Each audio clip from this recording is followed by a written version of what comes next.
a guide you to copy YouTube comments on mobile. So let's see how to copy YouTube comments. For that, firstly, let's hop into the YouTube. From there, after opening, you need to scroll to find any of the video.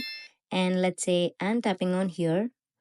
And now I could pause that. And if I tap on the comments, here if I long press on that, I couldn't copy.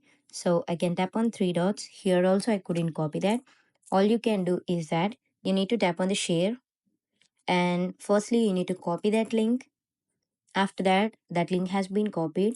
You need to go ahead into any of the web browser. Like I'm going into the Chrome.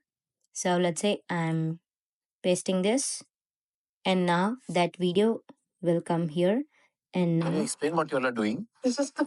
I can tap on the comments here. All you can do is that you need to long press on that comment. Here it will give you that ability for copying that specific comment like this, and you can copy that, and from there you can paste it anywhere you want. Otherwise you can send it as a message like I watched this comment on that specific video. Likewise, this is how you copy YouTube comments on mobile. Thank you.